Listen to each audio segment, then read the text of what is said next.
બોલો સતગુરુદેવની પોપટરામ બાપાની દુધેશ્વર માતની લાવેશ્વર નાથની ઉગમેશ્વર ઈર્ષાગર ભગવાન સતગુરુદેવની જય. અમારે અમરેલીની અંદર આખા જિલ્લાનો એક વડો મરાઠી આવ્યો અને વહીવટ બધો એના હાથમાં. એમાં કોઈ એક ભાઈ ત્યાં સળિયામાં અને એવી સુંદર યુક્તિ રચી. એને મળવા માટે આ ભાઈ એમ કીધું કે સાહેબને કયો મામા આવે છે. એટલે વડા સાહેબને એમ કે ઘરવાળીના મામા હશે, એટલે કે આ બાજુ તો મામા આવ્યા. આગતા સાગતા ઘેરે લઈ ગયા. ખાવા પીવાનું મામા જે કે બનાવીને આપવા માંડ્યા. ધીમે ધીમે મામાએ છેડા લાંબા કર્યા. સાહેબનું કઈ પણ કામ હોય મામા ઓફિસની બહાર બેહે. કામ હોય એટલે કે તમારે શું કામ છે? તો કે સાહેબનું આ કામ છે. તમારું કામ થઈ જાય પણ આટલા પૈસા ઢીલા કરો. એમ કરીને મામાએ ઉઘરાણી ચાલુ કરી. આવું 1.5-2 વર્ષ ચાલ્યું. ઘણું કમાણું. એમ કરતા કરતા એ મામો દાદાગીરી કરવા માંડ્યો. એટલે 2-5 જણાએ મળીને મરાઠી સાહેબ પાસે જઈને ફરિયાદ કરી કે આ મામાને કઈ સમજાવવું નહીં કે. તો કે કેમ? તો કે હવે ધીમે ધીમે દાદાગીરી કરે છે. ઘેરે જઈને કીધું. સાહેબના ઘરવાળી પણ હતા. સાહેબે કીધું ભાઈ મને ગમતું નથી. એની ઘરવાળી સામે હાથ જોડીને કે આનો મામો છે. એટલે હું કઈ કહેતો નથી. ઘરવાળી કે હું કીધું? મારો મામો? મારે જન્મથી મામો જ નથી કે. તો પોલ ભાળીને એ મામો ઘૂસી ગયેલો. તો આપણા દેહની અંદર અહંકાર, આળસ એવા કેટલાય મામા પોલ ગભાળીને ગરી ગયા છે. પરિવાર આપણા દેહ મંદિરમાં કોઈની ઓળખાણ નહીં, પીછાણ નહીં, કાંઈ લેવા દેવા નહીં. એવા અહમ એવી ઘણી કૃતિઓ ઉપરાંત આળસ એ બધા મામા ઘરી ગયા છે. પણ પરિયાણ પાકું થાય ઘરમાં બેસીને સુરતા શબ્દનું તો આપણને એમ થાય કે આ એકેય મામો આપણો હગો નથી. એ પોલ ભાળીને ઘરી ગયા છે. આ પોલ ભાળીને ગયા છે પણ કાઢવા માટે યુક્તિ રૂપે પ્રથમ સત્સંગની જરૂર છે. સત્સંગનો મહાવરો વધે તો મોહ, માયા, મમતા, મચ્છર, મદ એ બધા ધીમે ધીમે નીકળી જાય છે. અથવા તો ન નીકળે તો સાધક રૂપે આપણે એની જાળમાં ફસાતા નથી. કબીર સાહેબના જીવનમાં પણ ઉપદેશ પછી આવા મામા આવવા માંડ્યા. એટલે કબીર કે ठगनी क्या नहीं ना ठमकावे तेरे हाथ कबीरा नहीं आवे। ठगनी એટલે માયા, પ્રપંચ, શક્તિના અવગુણ. એ શા માટે તું પ્રયાસ કરે છે? કબીર કે મારો પાક્કો શોકે પહેરો, મારા વિચાર ઉપર છે, મારા મન ઉપર છે. જે સાધકનો ચોકી પહેરો પોતાના મન ઉપર, પોતાના વિચાર ઉપર હોય તો કોઈ મામાની દેન નથી કે અંતરમાં કરી શકે.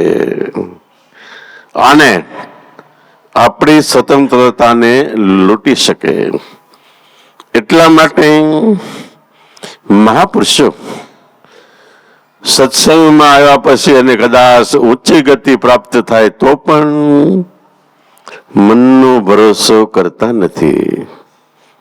મન થોડું ઘણું આડોળું થાય તરત જ મહાપુરુષો વિચારે છે કે આમ કેમ થયું, અને એ વિચાર કરે એટલે ઓટોમેટિક અંતરમાં એવો ઉદ્ભવ થાય છે કે આપણા વર્તમાનમાં, આપણી રહેણી કેણીમાં આવો થોડોક ફેરફાર થયો એટલે આ મામા કરી ગયા.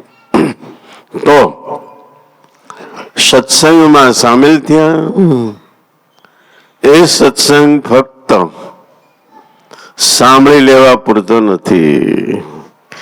કાયમ દરેક સાધકે પોતપોતાનો વિચાર કરવાનો છે કે હું આખો દિવસ, રાતને દિવસ જે જીવન જીવું છું, જે મારું વર્તમાન રહેણી કેણી છે એ યોગ્ય છે કે નહીં. યોગ્ય એટલે ભક્તિને અનુરૂપ છે કે નહીં. ભક્તિને અનુરૂપ એટલે આપણી પહેલા કેટલાય સંતો મહાપુરુષો જગતમાં થઈ ગયા. એ જેવું જીવન જીવા પરમાર્થ અર્થે ઘણા મહાપુરુષોએ પ્રાણના પણ બલિદાન આપ્યા અને પોતાના જીવનની, ધંધાની, વ્યવહારની, સ્ત્રી પુત્ર બાળ બચ્ચાની પણ પરિવાર ન કરી. દાદાના જીવનમાં એકવાર અમે ગોંડલી ગયા અને દાદાજી આવ્યા નહોતા. આવીને દાદા બેઠા તો દાદાના મોટા દીકરાનો છોકરો ભૂષણ આવીને દાદાના ખોળામાં બેસી ગયો. મીંડો વાલ કરવા. વાલ કરતા કરતા કે દાદા તમે અત્યારે આવી ગયા, પાછા વ્યા નથી જવાના ને? કેમ? કેટલું રહેવાના છો? જવાના છો તો ક્યાં જવાના છો? એ કરતા આઈના રહ્યો નહીં. એવું ઘણું ઘણું કીધું. એટલે દાદા કે આ છોકરાને એમ છે કે હું ઘરધણી નથી, હું મહેમાન થઈને આવ્યો છું. એટલે પોટ બાપા કે બાપા એમ જ હોય ને, તમે મહિના દીમાં માંડ 5-7 દી ઘેરે રહેતા હશો, બાકી તમે ભજન સત્સંગ અર્થે જગતમાં આવો. તમે ભજન માટે, બીજાના જીવના ઉદ્ધાર કરવા માટે તમારા જીવનની પરવાર નથી કરી. તમારો ગ્રસ્તાશ્રમ સંભાળવામાં સમય આપવો પડે, એ પણ સમય નથી આપ્યો. અને ધંધા અર્થે એમાં પણ ધ્યાન નથી આપ્યું. આનું નામ ખરેખર ગુરુના બાળકો કહેવાય. એટલે મહાપુરુષો કે તરોવર સરોવર સંતજન વર્ષ ચોથા મે. તરોવર એટલે ઝાડ, સરોવર મીઠા પાણીના તળાવ. એવી રીતના સંતો મહાપુરુષો ચોથા વરસાદ, મે એટલે વરસાદ, પરમાર્થને કારણે આ ચારેય દરિયા છે દેહ. આપણે માટે આ ચારેય આપણી ઉપર ઘણો ઉપકાર કરે છે. ઉપકાર કરે છે. મફતનું આપણે પાણી લઈએ છીએ, મફતના લાકડા લઈ, ફળ ફળાદી લઈ, ઘણું લઈ. પણ આપણને એમ થાય કે કોઈ દી વિચાર નથી કર્યો મફત લઈ આનો બદલો દેવાનો હોય તો, જો ભજન ન કર્યું તો બદલો દેવો પડે છે. પરિવાર કુદરતની ગમે એ વસ્તુ આપણે વાપરી, એને વાપરવાની છૂટ મૂકી છે. જગત રૂપી આખી પેઢી બનાવી છે.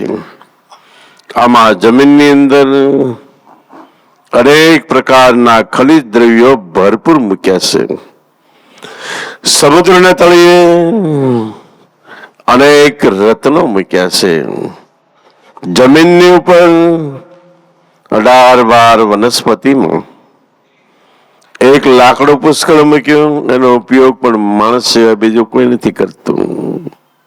ઉપરાંત ઋતુ પ્રમાણે કુદરત પરિબ્રહ્મ પરમાત્મા વૃક્ષો એટલે ઝાડ ઉપર ફળ ફળાદી રચી દે છે, અને એનો ઉપયોગ પણ માણસ કરે છે મફતનું લઈને. આવી આ જગતરૂપી પેઢી બનાવી અને માણસને હોપી દીધી છે. તો ફાવે આ જગતરૂપી પેઢીને વાપર. પણ શક્તિ ભગવાનને આ સૂટ મૂકી વાહો ભાઈ, આજે શક્તિ કે પણ તમે આ બધું સૂટ મૂકો છો. પણ માણસ દુરુપયોગ કરશે તો તે ભગવાન કહે છે કે જી જેને ભોગવે એનો જવાબદાર છે. એટલે આખી જગતરૂપી પેઢી ભોગવે વાપરે તો જવાબદારી આપણી થાય છે. કઈ થાય છે? પાપ અને પુણ્ય. એક સિદ્ધાંત ફક્ત માણસને લાગે છે, કારણ કે માણસ પૂર્ણ ચેતન રૂપે 16 વાળને એક રતિ રૂપે પરિબ્રહ્મ પરમાત્માનો અંશ એટલે નજીક છે. મને બધી ખબર છે કે આમ કરીશ તો આમ થાય. આપણને એવી ખબર છે કે બળબડતી અગ્નિ બળતી હોય, એમાં હાથ નાખીએ એટલે બળવું જ પડે. એવી રીતે મનુષ્યને ખબર છે કે જગતમાં મફતનું લઈને ગમે એટલો ઉપયોગ કરશું, આનો બદલો દેવો પડશે. બદલાની ઓરગત ફક્ત એક માણસને છે. આપણી સિવાય ઢોર ડાકર પશુ પક્ષી પ્રાણી માત્ર જીવ જીવાય એકાબીજાને મારે, એકાબીજાને ખાઈ જાય તો એને કર્મનું બંધન નથી. હવે જ ત્રાપ મારીને ગાયને મારીને ખાઈ જાય તો એને પાપ નથી. અને મનુષ્ય ફક્ત મારી ન નાખે, ટાચણી ગોકાવે તો એનું એને પાપ છે. બદલાની વર્ગ જ છે. બદલો ફક્ત 16 વાળ ને એક રતિપદ ખ્યાલ સહિત નો મનુષ્ય અવતાર મળ્યો, એને બદલો છે. ગાંડાને એ ખ્યાલ નથી, એટલે ગાંડો કદાચ બીજાને મારી નાખે તો એને બદલો નથી, પાપ લાગતું નથી. બાળક છે, બીજા બાળકને મારી નાખે તો એને પાપ નથી. અને સૈનિકો લડતા લડતા રાજા વતી બીજા પબ્લિકમાં મુકાય, કરફ્યુ લાગે ને ગોળીબારમાં ધડોધડ કેટલાયને મારી નાખે તો પણ પાપ નથી, કારણ કે રાજા વતી લડે છે. તો આપણા જીવનમાં યાદ રાખવાનું કે આપણને જો ઊંધે માથે ચાલ્યા, સરખા ન આલ્યા તો કર્મના હોરગતનું જબરજસ્ત માથે પાપ ઉભું. સતાય સદગુરુ વતી લડે. સદગુરુ સરકાર છે, સરકાર વતી સૈનિક ગમે એટલાને મારે તો એને બંધન નથી, જેલ નથી. એમ આપણે સદગુરુ વતી જગતમાં જો લડી તો કોઈ કર્મનું બંધન નથી. અર્જુન ભર યુદ્ધના મેદાનમાં આપ્યું, સામું જોયું, રથ કૃષ્ણ મોડી લાવ્યા. અર્જુન ધ્રુજી ગયો કે આ બધાને મારીશ તો મારા બધા સામે હગાવાલા છે, કુટુંબ છે, સમાજ છે, ગુરુવા લોકો છે, મને જબરજસ્ત પાપ લાગશે, મારે પાપ કરવું નથી. અને પાપથી ખરડાયેલું રાજ અમારે પાંડવોને જોતું પણ નથી. કૃષ્ણને કે ગાંડો થમ, તો આ વિચાર કરશું તો હજી તું અમારા વતી એટલે ભગવાન વતી ગુરુ વતી નથી લડતો. તું તારી મેળે લડીશું, આ વિચાર તારો છે એટલે પાપ જરૂર લાગશે. પણ એક વાર મામેક્યમ વ્રજમ શરણમ, હે અર્જુન તું મારે શરણે આવી જા તો તું હજારો ને લાખો ને મારી નાખીશ તોય કર્મનું બંધન નથી. સદગુરુ શરણે એટલે નામ પ્રાપ્ત થયું. નામમાં મન રાખીને જો લડ્યા તો કર્મનું બંધન નથી. કારણ કે ધણીના નામે ધંધો છે, હાસલ ખોટ ધણીને છે. એમાંય કદાચ જો સળ કપટ કર્યું તો ડબલ ભોગવટો કા આપણો નાશ છે. શિવજીના જીવનની અંદર એક બનેલી હકીકત કે ભસ્માસુર નામનો રાક્ષસ હતો. પાર્વતીજીને જોઈ ગયો વિશ્વ મોહિની રૂપ, એટલે એની સાથે એને પરણવાની ઈચ્છા થઈ. ખૂબ તપ કરીને શિવજીને પ્રસન્ન કર્યા. પ્રસન્ન કર્યા એટલે ભસ્માસુરને શિવજી કે માગ કે તમારું ભસ્મ કંકણ છે એ મને આપો. ભસ્મ કંકણ કોને કહેવાય? હાથમાં રાખીને માથે હાથ મૂકીએ એટલે આખા એ જ મિનિટે ધડાકો થઈને બળીને સાફ થઈ જાય. શિવજી તો ભોળા આપી દીધું, પણ વિષ્ણુને ઉપાધિ થઈ કે આ રાક્ષસ છે, આ ભસ્મ કંકણનો ઉપયોગ શું કરે શું ન કરે થોડું છે, થોડોક એનું પ્રમાણ છે. એટલે શિવજી તો વરદાન આપીને જતા ગયા. વિષ્ણુ ભગવાને વિશ્વ મોહિનીનું રૂપ લીધું. ભસ્માસુર ભસ્મ કંકણ લઈને ચાલ્યો જતો હતો, સામા શિવજી મળ્યા, વિષ્ણુ મળ્યા, પણ વિશ્વ મોહિની રૂપે. આને જોઈને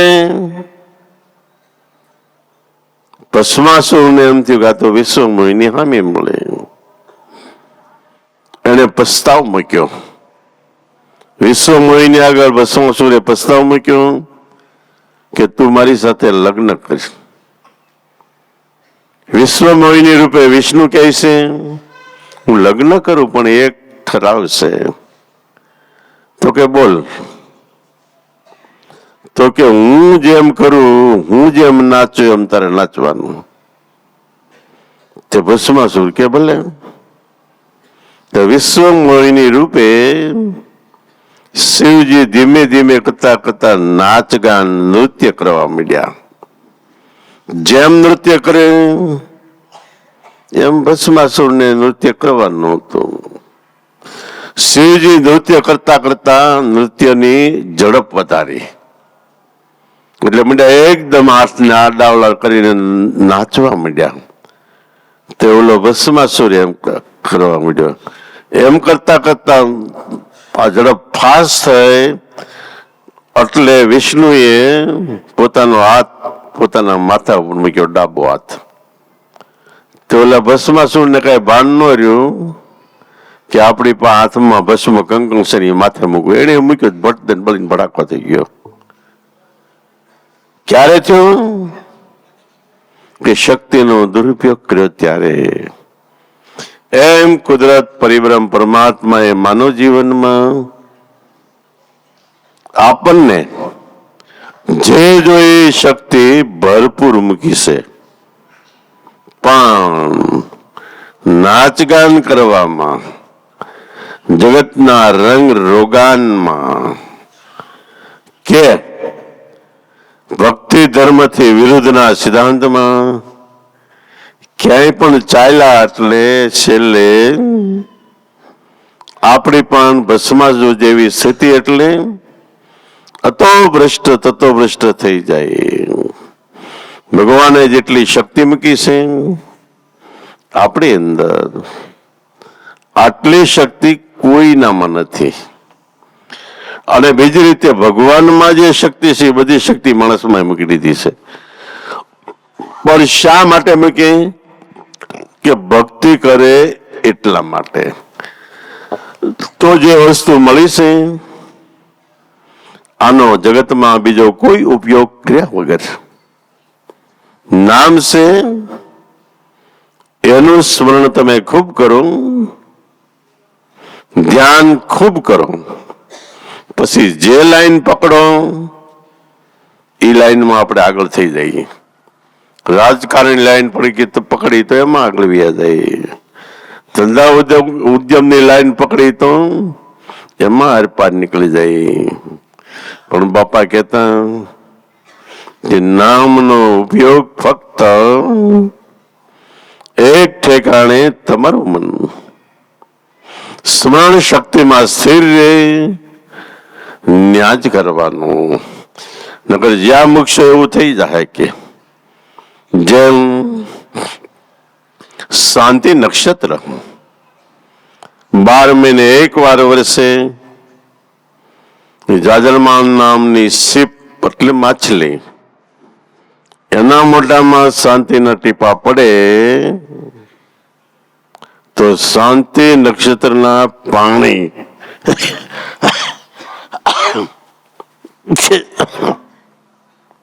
એમાંથી મોતી બને છે. એના નાના ટીપા બપૈયા પક્ષીના મુખમાં પડે તો એને 12 મહિના તરસ નથી લાગતી. એને ટીપા ગંગાજીમાં પડે તો એ ગંગાજી રૂપ થઈ જાય છે.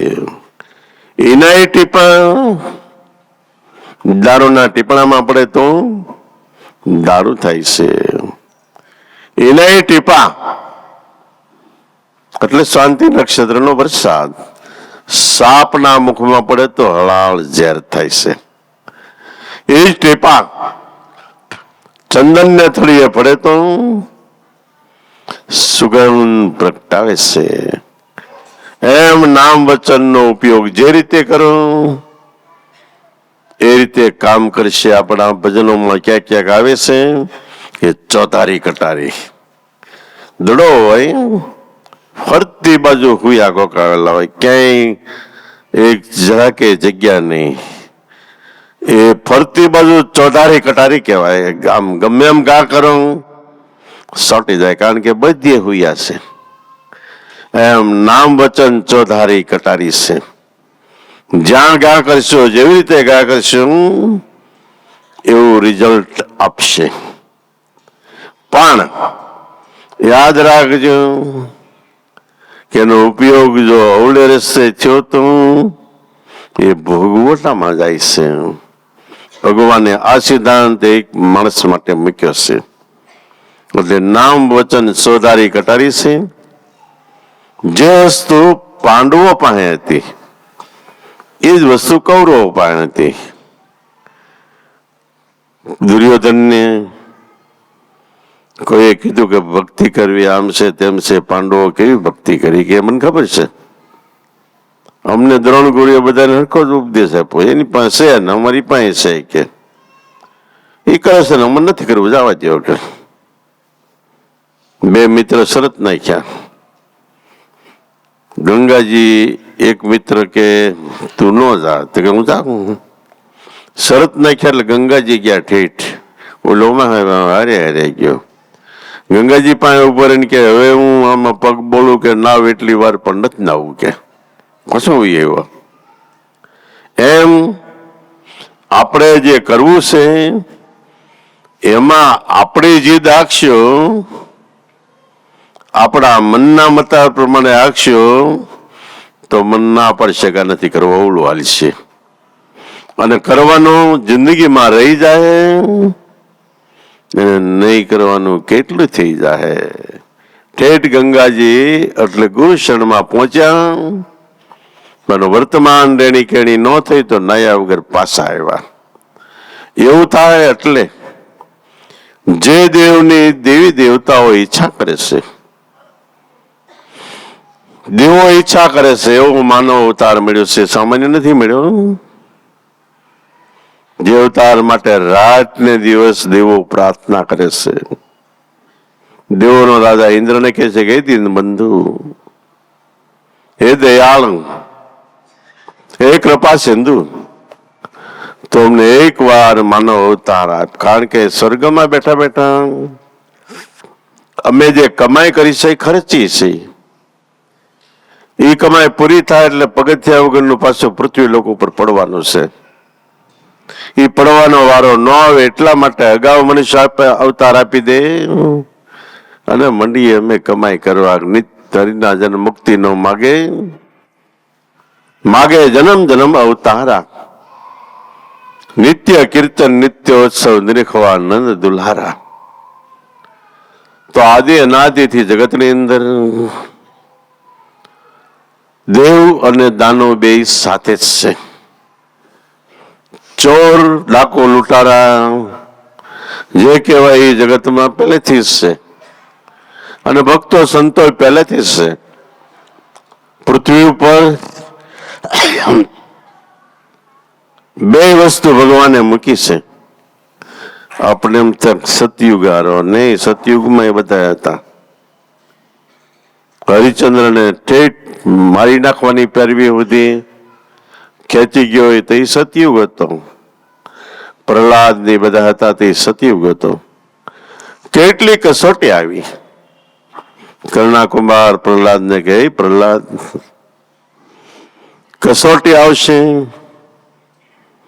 ગમે થાય, ગુરુ મૂર્તિ ભૂલતો નહીં, ગુરુ બિચારા છે એવું મનમાં કોઈ દી લાવતો નહીં, મિત્ર કમાઈ હારી જવા હે. ઉપદેશ પેલા કર્ણાકુમાર પ્રહલાદ ને નહોતા આપતા. પ્રહલાદ કે પણ શા માટે મને નથી આપતા? એ કે તું રાજકુંવર છું, હું એક સામાન્ય પ્રજાપતિ એટલે કુંભાર છું, અને ગુરુપદ છે રાજકુમાર, હું રાજાનો રાજા બાપ કહેવાય, ધીંગલમલ રાજાઓનો રાજા કહેવાય. પણ તને એક વાર એમ થઈ જાય કે બિચારા ગુરુ મહારાજ એટલે કમાઈ હારી જાય, એ કેમ નહીં થવા દઉં. ઉપદેશ આપ્યો. એમ કહેવાય છે ભાગવતમાં લખ્યું, પ્રહલાદે 3600 વર્ષ રાજ કર્યું. કાયમ ભજન સત્સંગ રાજ વહીવટ જમાવટ કરે. એક વાર પ્રહલાદ રાજગાદીએ છે, શુક્રાચાર્ય એવા. શુક્રાચાર્ય રાક્ષસોના ગુરુ હતા. દેવગતિમાં પ્રહલાદ એકલો હતો અને બીજા બધા રાક્ષસો હતા. શુક્રાચાર્ય સભામાં આવ્યા, રાજસભામાં બધાએ ઉભા થઈને શુક્રાચાર્યને આદર સત્કાર એ વખતે જે કાંઈ હોય માન ને બધું આપ્યું. તો એ પ્રહલાદને થોડુંક એમ થયું કે ગુરુ તો આવા હોવા જોઈએ અને કેટલું માનપાન મૂટાય અને રાજ દરબારમાં પણ આવી શકે છે. મારે ગુરુ તો કદી આવી શકે એવી સ્થિતિ નથી. ધડ દઈને અંધારું થઈ ગયું અંદરમાં. સમરણમાં મંચિત જોડાય નહીં અને જોડાય નહીં. ઘણી મહેનત કરી ધ્યાનની સમરણની પણ ધ્યાન ન લાગે. આકુળ વ્યાકુળ થઈ ગયો. ઘણો ટાઈમ થયો. પછી શુક્રાચાર્ય પાસે ગયો કે મારા જીવનમાં આમ થઈ ગયું છે, હવે આનું શું કરવું? કેમ થયું એ મને ખબર નથી. કે શુક્રાચાર્ય કે આ થવાનું કારણ સદગુરુમાં થોડી ઘણી શંકા થઈ, ભાવ કભાવ થઈ ગયો, ફેર પડ્યો. એનું આ કારણ છે. એક દોરાવા ફેર પડે એટલે દેખાય નહીં, પણ આપણી કમાઈમાં જબરજસ્ત નુકસાન થાય છે. તઈ પ્રહલાદ ને શુક્રાચાર્ય પ્રહલાદે કીધું તો હવે શું કરું? એ કે ગુરુમૂર્તિ ધ્યાનનો પાછો વહી જા, માનસિક રીતે એની માફી માગી લે. એવું કર્યું, પાછું ધ્યાન લાગ્યું. બીજી વાત ભીષ્મ પિતાની કે બાણ સૈયા ઉપર કે 6 મહિના રહ્યા. સૂર્ય ઉત્તરાયણ નો થતો.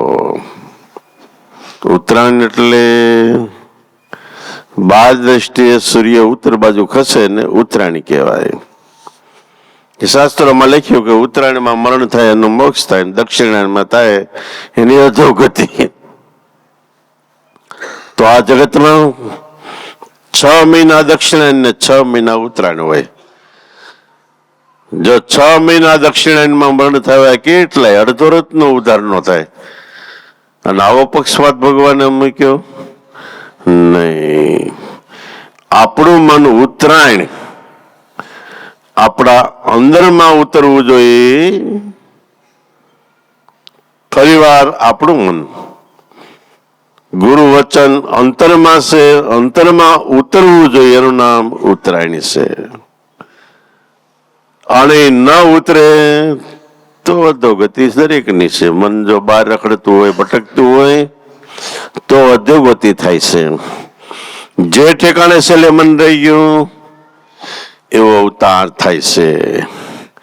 આપણું મન આંખમાં હોય ને છેલ્લો પ્રાણ છૂટી ગયો એટલે આ પતંગિયા છે જળતા એવા કેટલી પ્રકારના દરિયામાં જીવડા છે. એવી સૃષ્ટિમાં આપણો અવતાર થાય છે. કાનમાં મન રહી ગયું ને પ્રાણ છૂટી ગયો તો એક ધારા તમરા રાતે તમે જાજો અમુક ઝાડ ઉપર બોલ્યા જ કરતા હોય. આખું ઝાડ તમરાની સણસણાટથી ગાજતું એવી ઠેકાણે અવતાર થાય છે. એવી રીતે મુખમાં મન રહી ગયું તો ખૌદરા એવા કેટલાય પ્રાણીઓ પણ છે જે પોતાનું ઉલટી કરીને એનું પાછું ખાતા કરે. એવી સૃષ્ટિમાં અવતાર થાય છે. ઇન્દ્રિયોમાં મન રહી ગયું તો સાણના અંદર જે કીડા હોય છે એવે ઠેકાણે અવતાર થાય છે. પાણીમાં મન રહી ગયું તો સમુદ્રમાં અવતાર થાય. વનસ્પતિમાં મન રહ્યું તો 18-12 વનસ્પતિમાં જેવા આપણા કર્મ હોય એવો અવતાર થાય છે. શ્વાસમાં છેલ્લે મન રહી ગયું તો આપણે રાજા થાય છીએ. અને શબ્દમાં મન રહી ગયું તો સંતના સંત યોગી પુરુષો થાય છે. એટલે મહાપુરુષો વારંવાર એમ કહે છે કે શ્વાસમાં મન રાખીને શબ્દનું સ્મરણ કરો તો તમે યોગીઓ ના યોગીઓ એટલે આગલા જન્મની કમાઈ છે. સદગુરુ મળે એટલે કમાઈ 80 મિનિટે જાગૃત થઈ ગઈ. અને નાદ બ્રહ્મ ચાલુ થઈને આપણે આગળ વધી શકીએ. તો છેલ્લે જે ઠેકાણે આપણા જીવની આશા છે અહીંયા વાસ થાય છે સુરતા એટલે જ્યાં ખ્યાલ રહેશે ત્યાં જન્મ ધરતા.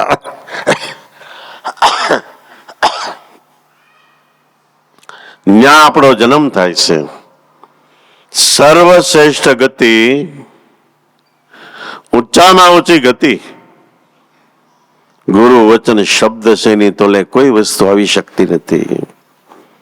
એટલે આપણા મહાપુરુષો સંતો પોકારીને કહે છે કે શ્વાસની અંદર ગાજી રહેલી શબ્દમાં ધ્યાન આપો. પણ કયા શબ્દમાં? સદગુરુએ આપેલ શબ્દમાં. એક જ શબ્દ મહાન, સર્વોપરી, ઊંચામાં ઊંચો છે. એક શબ્દ ગુરુદેવ કા તાકા અનંત વિચાર તકે મુનિજન પંડિતા. એનો વિચાર કરવામાં બ્રહ્મા ધ્યાનમાં મીંડા ઉતરવા એમ ભાગવતમાં લખ્યું 1000 વર્ષ બ્રહ્માએ ધ્યાન કર્યું.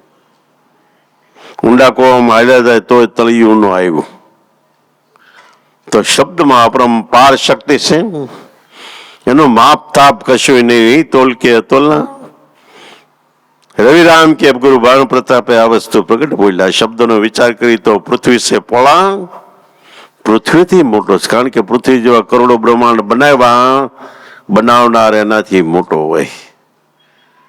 પૃથ્વી સે પોળા, પવન સે જીણા, આદમ હે અપરંપારા. આદમ એટલે શ્વાસ. આદમ એ અપરંપરા નો વધે ઘટે રે બરાબર કાયમ રેવે સોય કીર્તારા કોણ? ગુરુ વચન. તો એક શબ્દ ગુરુદેવ કા તાકા અનંત વિચાર થકે મુનિજન પંડિતા, જેનો વેદ નો પામે પાર. વેદ વાંચવા નથી, આપણને શબ્દમાં ધ્યાન આપો એટલે વેદ કરતા ઊંચી ગતિ આપણી છે. આપણા શાસ્ત્રોમાં વિદ્વાનો એવું માને છે કે 4 વેદ છે એ લખાયેલા છે અને જગતમાં ક્યાંક પુસ્તક રૂપે મળે પણ છે. પણ 5મો વેદ સૂક્ષ્મ વેદ છે, એ બ્રહ્માએ લખ્યો છે પણ એ કોઈના હાથમાં નથી આવ્યો. એ વેદ હાથમાં આવે એવા બધા બેડો પાર થઈ જાય છે. તો આપણા મહાપુરુષો ગાયું હતું કે 5મ વેદ સૂક્ષ્મ વેદ છે ન્યારા પ્યારા સોઈ સદગુરુ હમારા. સૂક્ષ્મ વેદ ગુરુ વચન છે. 5મો વેદ છે, એમાંથી 4 વેદા નીકળ્યા છે અને સદગુરુ તો એનાથી ન્યારા, એનાથી ઊંચું પદ છે. સૂક્ષ્મ વેદ છે ન્યારા પ્યારા સોઈ સદગુરુ હમારા. આવા સદગુરુ મળ્યા હોય તો દ્રઢ શ્રદ્ધા, પાકો વિશ્વાસ, જેટલો જીવનમાં પ્રેમ ભાવ હોય બધું અહીંયા મૂકી દો. એ શરણે કોઈ દિવસ તર્ક વિતર્ક નહીં, કોઈ પ્રકારનો લોમ વિલંબ નહીં, અને એક જ ગુરુમાં ધ્યાન આપો. 2 હિંચકા છે, એક આ બાજુ હિંચકો, એક આ બાજુ, 2 ચાલે છે. આપણે બેઠા હોય અને આપણને એમ થાય આ હિંચકે સારું છે, પણ ક્યારેક પહેલી બાજુનો હિંચકો હાલતો હોય આપણે થાય ન્યાય બેસી જોઈએ ને. પણ 2 હિંચકા ચાલુ છે, અહીંથી કૂદીને ત્યાં જો હરખું બેહાય એ કળા હોય તો બે કૂદવા જાવ હેઠાય પડો બફદીને. 2 હિંચકામાં આ હિંચકેથી બીજે હિંચકે જવું હોય એ ચાલુ, આ ચાલુ છે. પણ જો ન જવાનું એ આમદન ઠેકડો મારે તો હેઠે પડી ટાંગડા ભાંગી જાય. એટલે જ્યાં સહી ત્યાં હિંચકો આનંદ કરો. તો શ્વાસ ને ઉશ્વાસ એ હિંચકા આપણી અંદર ચાલુ છે. એના એની અંદર આપણા મનને હિચોળ્યા કરો એટલે જે ગતિથી શ્વાસ હાલે છે એ ગતિથી એમાં આપણા મનને બેસાડી દો. એ સિવાય બહાર પછી રંગ રોગરાનમાં કુલો પણ પરચા પરચી છે ને આ છે ને તે છે ને બીજે ક્યાંય ગયા અને હિસકો જો પહેલો સુકાઈ ગયો ને પણ પોતાનું નહીં તો હેઠા. એટલે મહાપુરુષો કે એક જ ગુરુને એક જ આત્મા એક નામ નિશાની આવી એક ટેક જણે ગ્રહણ કરી અને સત્ય ભક્તિ સમજાણી મારા હરિજનો. સદગુરુ મળ્યા હોય તો ઈશ્વરમાં દ્રઢ શ્રદ્ધા વિશ્વાસ ભાવ પ્રેમથી થાય એટલું સ્મરણ કરો, ન થાય તો એને મન હોપીને જીવન જીવો તોય આપણા જીવનને ધન્યવાદ છે, તોય બેડો પાર થઈ જાય છે. એને લગામ આપી દો તો જીતી જાય છે. અર્જુને કૃષ્ણને લગામ આપ્યા પછી કે આપણે જીતશું કેમ થાય? કૃષ્ણ કે હારશું તો પહેલી હાર મારી છે, હું આખું છું રથ કે એટલે મારા વિશ્વાસ રાખી દે, હું હારવા નહીં દઉં. એમ સદગુરુ આપણે જીવન રૂપે લગામ સોંપ્યું હોય તેમાં વિશ્વાસ રાખો. એ આપણા રથની લગામ એવી રીતે ચલાવશે કે ક્યાંય વાંધો ન આવે. કૃષ્ણ રથમાં બેઠા એટલે દુર્યોધનને ભીષ્મ પિતા કે જો હવે કોઈ દી નો જીતાય. તો કે કેમ? હાંકવા વાળો સમર્થ છે કે એ અખંડ ઉજાગર છે. ભીષ્મ કે પણ બીજા બધા કે પણ એની પાસે હથિયાર તો નથી, એની પાસે બીજા ગુપ્ત કેટલાય હથિયાર છે કે. એટલે હાંકવા વાળા સમર્થ હોય તો આપણો રથ એવી રીતે ચલાવે છે કે સામેથી ગમે શસ્ત્ર આવે રથને એવો મોડ આપે એટલે શસ્ત્ર બાજુમાંથી વી જાય પાછળ. લડાઈની અંદર અર્જુન ઉપર પ્રહાર કરવામાં કર્ણે, ભીષ્મે, દ્રોણે કેટલાય મારતી હોય કેટલા પ્રયત્ન કરેલા. અમુક બાણ વાગે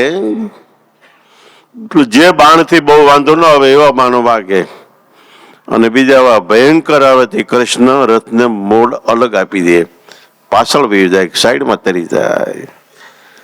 તો આપણા જીવનને કેવો મોડ આપવું, કેવી રેણીકેડીમાં લઈ જવું, એ લગામ જો આપણે સદગુરુને આપી હોય તો ની આંચ નથી આવતી અને આપણા દરેક કાર્યો સફળ થાય છે. આખું મહાભારતનું યુદ્ધ કયો, આખું રામ રાવણનું યુદ્ધ કયો કે 18 પુરાણમાં 18 યુદ્ધ છે. એક એક પુરાણની અંદર રાક્ષસો દેવો સામે સામે છે. 18 પુરાણમાં એ જ વાત છે. એમાં જે પક્ષે ભગવાન ઈશ્વર હતા એ બધા જીતી ગયા. તો આપણે પક્ષે દ્રઢ વિશ્વાસ રાખો. પહેલા ભગવાન આપણો આત્મા છે, બીજા ભગવાન એનું સ્વરૂપ ગુરુ વચન છે અને ત્રીજા ભગવાન જેના હાથમાં જીવનની દોરી એ સદગુરુ પરિબ્રહ્મ પરમાત્મા છે. આટલો વિશ્વાસ રહે એટલે આપણા જીવનને ધન્યવાદ અને આપણો બેડો પાડીશ છે. બોલો સતગુરુદેવની, પોપટરામ બાપાની, દુધેશ્વર લાવેશ્વર નાથની, ઉગમેશ્વર નાથની, હિરસાગર ભગવાનની, સતગુરુદેવની.